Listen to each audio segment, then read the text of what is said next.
ನಮಸ್ಕಾರ ವೀಕ್ಷಕರೇ, ಈ ವಿಡಿಯೋದಲ್ಲಿ ಮೊದಲನೇ ರೌಂಡಲ್ಲಿ ಒಟ್ಟಾಗಿ ಯಾವುದೇ ಸೀಟ್ ಸಿಕ್ಕಿಲ್ಲ. ಆ ವಿದ್ಯಾರ್ಥಿಗಳಿಗಾಗಿ ಒಂದು ಮಾಹಿತಿ ಇದೆ. ಆಮೇಲೆ ಕ್ವಶನ್ ಡಿಪಾಸಿಟ್ ಸಂಬಂಧಪಟ್ಟಾಗೂ ಸಹ ನಿಮಗೆ ಕ್ಲಿಯರ್ ಮಾಡೋಕ್ಕೆ ಹೋಗ್ತಾ ಇದ್ದಾನೆ.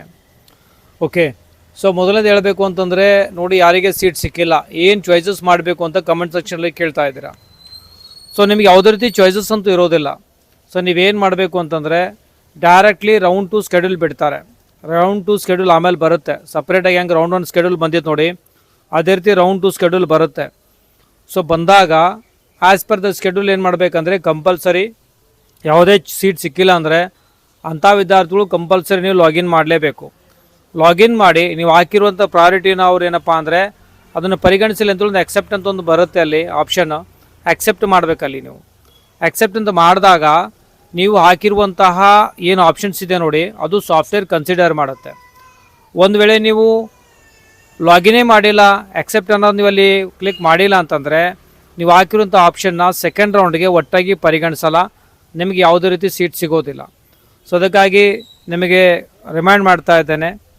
ಸೊ ನಿಮಗೆ ಸೂಚನೆ ಅಂದರೆ ನಿಮ್ಗೆ ಹೇಳ್ತಾ ಇದ್ದೀನಿ ಏನಪ್ಪ ಅಂದರೆ, ಕಂಪಲ್ಸರಿ ರೌಂಡ್ 2 ಸ್ಟಾರ್ಟ್ ಆದಾಗ ಎಲ್ಲ ಮಕ್ಕಳು ನಿಮಗೆ ಸೀಟ್ ಸಿಕ್ಕಿಲ್ಲ ಅಂತಂದರೂ ಸಹ ನೀವು ಕಂಪಲ್ಸರಿ ಲಾಗಿನ್ ಮಾಡಬೇಕಾಗತ್ತೆ. ಲಾಗಿನ್ ಮಾಡಿ ಅಲ್ಲಿ ಅಕ್ಸೆಪ್ಟ್ ಮೇಲೆ ಕ್ಲಿಕ್ ಮಾಡಿದಾಗ ನಿಮಗೆಲ್ಲ ಆಪ್ಷನ್ಸ್ಗಳಲ್ಲಿ ಯೂಸಲಿ ಕಾಣ್ತವೆ. ನಿಮಗೆ ಬೇಡದಿರೋಂಥ ಕಾಲೇಜ್ಗಳನ್ನು ಡಿಲೀಟ್ ಮಾಡ್ಬೋದು. ಆ್ಯಡ್ ಮಾಡೋಕ್ಕಂತೂ ಬರೋಲ್ಲ, ಪ್ರಯಾರಿಟಿನಲ್ಲಿ ಬೇಕಾದರೆ ಬದಲಾವಣೆ ಮಾಡ್ಬೋದು. ಕೆಲವೊಬ್ಬರು ಕೇವಲ MBBS ಹಾಕಿರ್ತೀರಿ, ಡೆಂಟಲ್ ಹಾಕಿರ್ತೀರಿ, ಅಥವಾ ನೀವು ಮ್ಯಾಕ್ಸಿಮಮ್ ನಿಮ್ಮ ಲೋ ರ್ಯಾಂಕಿಂಗ್ ಇದ್ದು ನಿಮಗೆ ಸಿಗದೇ ಇರ್ಬೋದು. ಭಯಪಡೋ ಅವಶ್ಯಕತೆ ಇಲ್ಲ. ಇದು ಮೊದಲನೇ ರೌಂಡ್ ಮುಗಿದಿದೆ, ಎರಡನೇ ರೌಂಡ್ ಇದೆ, ಸೆಕೆಂಡ್ ಎಕ್ಸ್ಟೆಂಡೆಡ್ ರೌಂಡ್ ಇದೆ, ಮಾಪಪ್ ರೌಂಡ್ ಇರ್ತವೆ. ಓಕೆ, ಸೊ ಎಲ್ಲ ಆಲ್ಮೋಸ್ಟ್ ಅಲ್ಲಿ ರೌಂಡು ಅಟೆಂಡ್ ಆದರೆ ನಿಮಗೆ ಸಿಗುವಂಥ ಪಾಸಿಬಿಲಿಟಿ ವೆರಿ ಹೈ. ಓಕೆ, ಭಯ ಪಡಬೇಡಿ. ಮೊದಲನೇ ರೌಂಡ್ ಕಾಮಲ್ಲಿ ಇದೇ ರೀತಿ ಇರುವಂಥದ್ದು. ಸೊ ನೀವು ಹೆಂಗೆ ಮುಂದೆ ಹೋಗ್ತೀರಾ, ಪ್ರಯಾರಿಟಿ ಮೀನ್ಸ್ ಕಟ್ ಆಫ್ ಫೀಸಲ್ಲಿ ಹೋಗುತ್ತೆ, ಸಿಗುವಂಥ ಸಾಧ್ಯತೆ ಜಾಸ್ತಿ ಇದೆ. ಮತ್ತು ಇನ್ನೊಂದು, ಕೆಲವರು ಏನಪ್ಪ ಅಂದರೆ ಅದೇ ನಿಮಗೇನು ಸೀಟ್ ಸಿಗದೆ ಸಿಕ್ಕಿಲ್ಲ ಅಂತ ಅಂದ್ಕೊಳ್ಳಿ. ಸಿಕ್ಕಿಲ್ಲ ಅಂತಂದರೆ ಒಂದು ವೇಳೆ ನೀವು MBBSಗೆ ನೀವು ಪಾರ್ಟಿಸಿಪೇಟ್ ಮಾಡಬೇಕಂದ್ರೆ ಅಂಥ ವಿದ್ಯಾರ್ಥಿಗಳು ಮೊದಲು ಹೇಳಿದ ಚಾಯ್ಸಸ್ ಅಂತಿಲ್ಲ, ನೀವು ಲಾಗಿನ್ ಮಾಡಲೇಬೇಕಾಗತ್ತೆ. ಬಟ್ ಈ ಒಂದು ಪ್ರಕ್ರಿಯೆ ನಡೆದಿದ್ದು ನೋಡಿ, ಈಗ 12ನೇ ತಾರೀಕಿನ ಆದ ನಂತರ ಕಾಮನ್ಲಿ ನಿಮಗೆ ಒಂದು ನೋಟಿಫಿಕೇಷನ್ ಬರುತ್ತೆ. ಎಲ್ರಿಗೂ ನೋಟಿಫಿಕೇಷನ್ ಬರುತ್ತೆ. ಯಾರೆಲ್ಲ MBBSಗೆ ಟ್ರೈ ಮಾಡಬೇಕಂತೀರಾ ಅಂದರೆ ನೀವು ಹಾಕಿರುವಂಥ ಆಪ್ಷನ್ನ ಪರಿಗಣಿಸ್ಬೇಕು ಅನ್ನಂಗಿದ್ರೆ, ಕನ್ಸಿಡರ್ ಮಾಡಬೇಕು ಅಂದರೆ ಕಂಪಲ್ಸರಿ ನಿಮಗೆ ಕ್ವಶನ್ ಡಿಪಾಸಿಟ್ ಎಲ್ಲರೂ ಕೊಡಲೇಬೇಕಾಗಿ. ಎಲ್ಲರೂ ಅಂದ್ರೇನು, ಈ KCTಯಲ್ಲಿ ಯಾವುದೇ ಒಂದು ಕೋರ್ಸ್ ಸಿಕ್ಕಿದ್ದು ನೀವು ಚಾಯ್ಸ್ 2 ಮಾಡಿದರೆ ಅಥವಾ ಚಾಯ್ಸ್ 3 ಮಾಡಿದರೆ, ಕರ್ನಾಟಕ CT ಕೋರ್ಸಲ್ಲಿ ಏನೇ ಸಿಗಲಿ ಚಾಯ್ಸ್ 2 ಅಥವಾ ಚಾಯ್ಸ್ 3 ಮಾಡಿದರೆ MBBSಗೆ ನೀವು ಪಾರ್ಟಿಸಿಪೇಟ್ ಮಾಡಬೇಕಂದ್ರೆ 1 ಲಕ್ಷ ರೂಪಾಯಿ ಕ್ವಶನ್ ಡಿಪಾಸಿಟ್ ಕೊಡಲೇಬೇಕು. ನಿಮಗೆ ಸ್ಕೆಡ್ಯೂಲ್ ಬಂದಾಗೂ ತಿಳಿಸ್ತೇನೆ, ಪ್ರೆಸೆಂಟ್ ಅದು ಬಂದಿಲ್ಲ. ಒಟ್ಟು ಸೀಟೇ ಸಿಕ್ಕಿಲ್ಲ ಅಂತ ತಿಳ್ಕೊರಿ, ಅಂಥವ್ರು ಸಹ MBBSನಲ್ಲಿ ಪಾರ್ಟಿಸಿಪೇಟ್ ಮಾಡಬೇಕಂದ್ರೆ 1 ಲಕ್ಷ ರೂಪಾಯಿ ಕಂಪಲ್ಸರಿ ನಿಮಗೆ ಕ್ವಶನ್ ಡಿಪಾಸಿಟ್ ಕೊಡಲೇಬೇಕಾಗತ್ತೆ, ನೆನಪಿರಲಿ. ಓಕೆ, ಸೊ ಅದನ್ನು ನಮಗೆ ಬಂದಾಗೂ ನಾನು ನಿಮಗೆ ಕ್ವಶನ್ ಡಿಪಾಸಿಟ್ ಬಂದಾಗೂ ತಿಳಿಸಿರ್ತೇನೆ.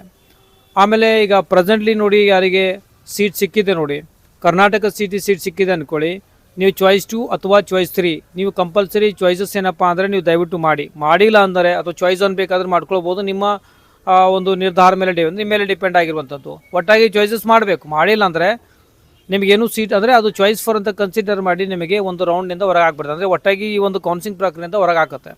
ರಿಕ್ವೆಸ್ಟ್ ಮಾಡ್ತಾ ಇದ್ದೇನೆ ಮಕ್ಕಳೇ. ಸೊ ಆ ಒಂದು ಡೇಟ್ ಅನುಗುಣವಾಗಿ ಈಗೇನು ಚಾಯ್ಸಸ್ ಸ್ಟಾರ್ಟ್ ಆಗಿದೆ ನೋಡಿ, ನೀವು ಚಾಯ್ಸ್ 1 ಅಡ್ಮಿಷನ್ ತೊಗೊಳ್ಬೇಕಂದ್ರೆ 1 ಮಾಡಿ, ಓಲ್ಡಲ್ಲಿ ಇಟ್ಕೊಳ್ಬೇಕಂದ್ರೆ ಕರ್ನಾಟಕ CT ಬಗ್ಗೆ ಮೊದಲು ಹೇಳ್ತೇನೆ. ಚಾಯ್ಸ್ 2 ಮಾಡಿದರೆ ನೀವು ಪೇಮೆಂಟ್ ಏನು ಕರ್ನಾಟಕ CTಗೆ ಬೇಕಲ್ಲ. ಚಾಯ್ಸ್ 2 ಮಾಡಿದ್ರೆ ಹೋಲ್ಡಲ್ಲಿ ಇರುತ್ತೆ. ರೌಂಡ್ 2, 3 ಅಂದರೆ ರೌಂಡ್ 2ವರೆಗೂ ವೆಯ್ಟ್ ಮಾಡಬೇಕು. ಈಗ ಚಾಯ್ಸ್ 2 ಮಾಡಿ ವೆಯ್ಟ್ ಮಾಡಬೇಕಷ್ಟೇ. ಚಾಯ್ಸ್ 3 ಮಾಡಿದರೆ ಸಿಕ್ಕಿರೋ ಕಾಲೇಜ್ ಡಿಲೀಟ್ ಆಗುತ್ತೆ. ಮತ್ತು ರೌಂಡ್ 2 ಸ್ಕೆಡ್ಯೂಲ್ ಬರೋವರೆಗೂ ದಯವಿಟ್ಟು ವೆಯ್ಟ್ ಮಾಡಿ. ಬಟ್ MBBS ಆಗಲಿ, ಡೆಂಟಲ್ ಆಗಲಿ, ಆಯುಷ್ ಸಂಬಂಧಪಟ್ಟಾಗಿ ಅಂದರೆ ಹೋಮಿಯೋಪತಿ ಒಂದೇ ಆಗಿದೆ. ಆ ಆಯುರ್ವೇದಿಕ್ ನಿಮಗೆ ಸೆಕೆಂಡ್ ರೌಂಡಲ್ಲಿ ಅವೈಲೇಬಲ್ ಆಗುತ್ತದು. ಸೊ ನೀವೇನಪ್ಪ ಅಂದರೆ ಚಾಯ್ಸ್ 1 ಮಾಡಿದ್ರೆ ಅಡ್ಮಿಷನ್ ತೆಗೆದುಕೊಳ್ಬೇಕು. ಅದು ಪ್ರಕ್ರಿಯೆ ಯಾವಾಗ, 7ನೇ ತಾರೀಕು ಆದ ನಂತರ. MCC ರೌಂಡ್ ರಿಸಲ್ಟ್ ಬಂದು ಒಂದಿನ ಆದ ನಂತರ ಯೂಸಲಿ ಅದು ನಿಮಗೆ ಡಿಸ್ಪ್ಲೇ ಆಗುತ್ತೆ. ಅಲ್ಲಿವರೆಗೂ ವೆಯ್ಟ್ ಮಾಡಬೇಕು. ನೀವು ಡೆಂಟಲ್ ಆಗಿರ್ಬೋದು, ಹೋಮಿಯೋಪತಿ ಆಗಲಿ, ನೀವು ಚಾಯ್ಸ್ 2 ಮಾಡಿದರೆ ನೀವು ಕಂಪಲ್ಸರಿ ಪೇಮೆಂಟ್ ಮಾಡಲೇಬೇಕು. ನೀವು ಪೇಮೆಂಟ್ ಮಾಡ್ತೀರಿ ಚಾಯ್ಸ್ 2 ಅಂದರೆ ನೀವು ಮತ್ತೆ ಕ್ವಶನ್ ಡಿಪಾಸಿಟ್ ಅವಶ್ಯಕತೆ ಬೀಳಲ್ಲ. ಅದನ್ನು ಯೂಸಲಿ ಕನ್ಸಿಡರ್ ಮಾಡಿರ್ತಾರೆ ಅವರು. ಮತ್ತೆ ಇನ್ನೊಂದು ಸಲ ಕ್ವಶನ್ ಡಿಪಾಸಿಟ್ ಕೊಡ್ತೀನಿ ಅಂತ ಬೇಕಾಗಲ್ಲ.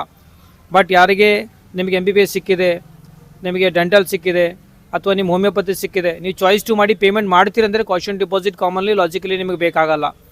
ಬಟ್ ನಿಮಗೆ MBBS ಸಿಕ್ಕರೆ ಮೊದಲು ಸಿಕ್ಕಿರುವಂಥ ಸೀಟ್ ಒಂದೊಳ್ಳೆ ನೋಡಿ, ಡೆಂಟಲ್ ಸಿಕ್ಕಿದೆ, MBBS ಸಿಕ್ಕರೆ ಮೊದಲು ಸಿಕ್ಕಿರುವಂಥ ಡೆಂಟಲ್ ಕ್ಯಾನ್ಸಲ್ ಆಗಿ ನೀವೇನು ಫೀ ಪೇ ಮಾಡಿರ್ತೀರೋ ಆ ಒಂದು ಫೀನಲ್ಲಿ ಅಡ್ಜಸ್ಟ್ ಆಗುತ್ತೆ. ನಿಮಗೇನು ಅಲ್ಲಿ ಫೀ ಪೇ ಮಾಡಬೇಕು ಅನ್ನೋಂಗಿತ್ತು ಅಂದರೆ ಅಲ್ಲಿ ಬರುತ್ತೆ, ಅಲ್ಲಿ ಅದನ್ನು ನೀವು ಪೇ ಮಾಡಬೇಕು. ನೀವು ಎಕ್ಸ್ಟ್ರಾ ಕೊಟ್ಟಿದ್ರಪ್ಪ ಅಂದರೆ ಎಕ್ಸೆಸ್ ಆಗಿತ್ತಪ್ಪ ಅಂದರೆ ನಿಮಗೆ ರಿಫಂಡ್ ಆಗುತ್ತೆ. ಓಕೆ, ಬಟ್ ಈಗ ಡೆಂಟಲ್ ಆಗಲಿ ಹೋಮಿಯೋಪತಿಯಲ್ಲಿ MBBS ಸಿಕ್ಕೋರು ಚಾಯ್ಸ್ 2 ಮಾಡಿದ್ರು ದಯವಿಟ್ಟು ವೇಟ್ ಮಾಡಿ, ನಿಮಗೆ ರೌಂಡ್ 2ನಲ್ಲಿ ವೇರಿಯೇಷನ್ ಮಾಡ್ಲಿಕ್ಕೆ ಬರುತ್ತೆ.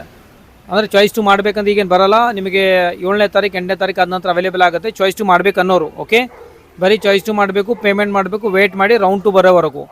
ಯಾರು ಚಾಯ್ಸ್ 3 ಮಾಡ್ತೀರಿ, ಸಿಕ್ಕಿರೋಂಥ MBBS ಬೇಡ, ಡೆಂಟಲ್ ಬೇಡ ಅಥವಾ ಹೋಮಿಯೋಪತಿ ಬೇಡ ಅಂತ ಚಾಯ್ಸ್ 3 ಮಾಡಿದರೆ ಪ್ರೆಸೆಂಟ್ ಅಂತೂ ನಿಮಗೇನು ಪೇಮೆಂಟ್ ಕೋರ್ಸಿಗೆ ಕೊಡೋ ಅವಶ್ಯಕತೆ ಇಲ್ಲ. ಬಟ್ MBBS ನಿಮ್ಮ ಹಾಕಿರುವಂಥ ಆಪ್ಷನ್ಗಳ ಪರಿಗಣಿಸಬೇಕಂದ್ರೆ ನೀವು ಸಹ ಕಾಷನ್ ಡಿಪಾಸಿಟ್ ಕೊಡಲೇಬೇಕು. ನೆನಪಿಡಲಿ, MBBS ಸಿಕ್ಕಿದೆ ಚಾಯ್ಸ್ 3 ಮಾಡಿದ್ದೀರಾ, ಕಾಷನ್ ಡಿಪಾಸಿಟ್ ಕೊಡಲೇಬೇಕು.